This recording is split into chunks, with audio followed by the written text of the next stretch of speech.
Ineos. The pace being set for Geraint Thomas just to get to that 3K to go mark inside safety. And once they're there, well, they will keep pushing on just in case there's splits. They want to stay at the front. So it's making life tough for the sprinters and their teams to take control. They've just got to undergo what pace is being set at the moment, get over the top and reorganise themselves quickly.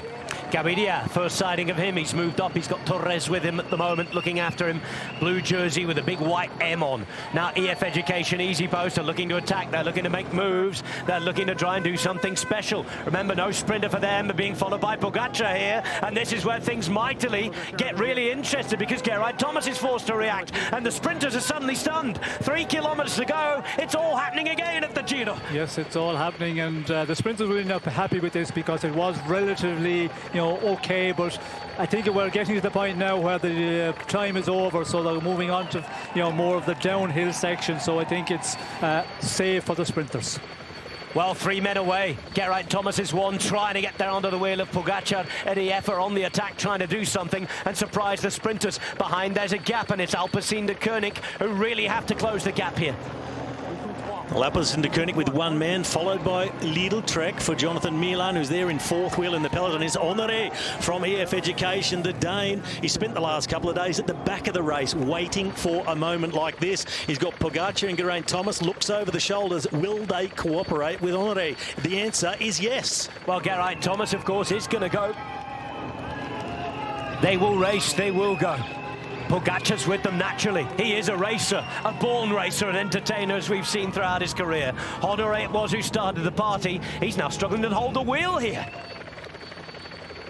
Lidl Trek in the chase.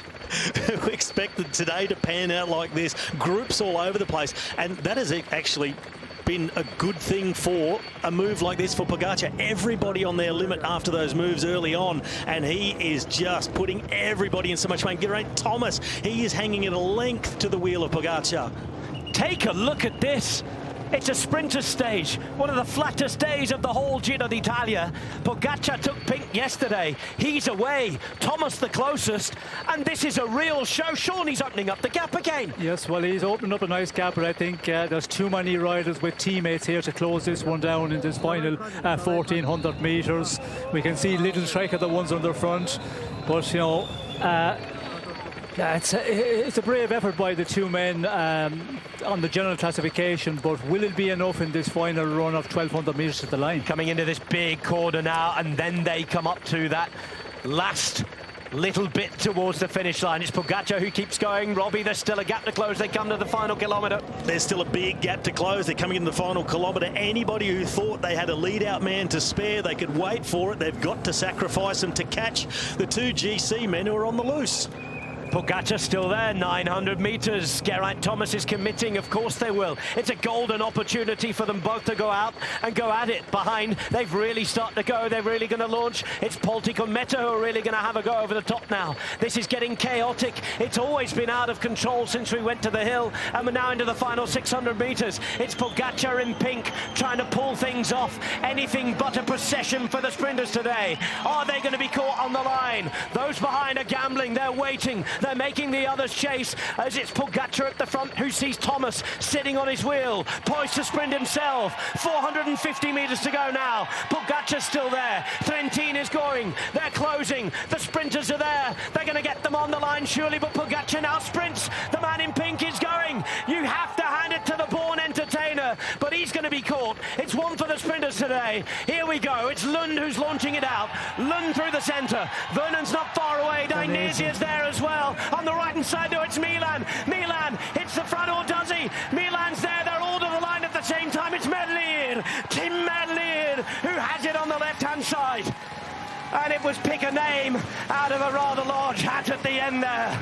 This Giro D'Italia, it should have been a boring sprint stage, they said. We had attacks, 40 kilometres. It looked like it was a crosswind classic for a while. And even at the end, Pogacar in pink on the attack. Thomas trying to invent things with him. But on a sprinter's day, they were forced to suffer in the mountains. They suffered on the flat. And finally, it's Tim Merlier who does the job. What a day on the Giro D'Italia. Well, Tim Merlier, he gets it so right so often on the first available opportunity for the sprinters in Grand Tours.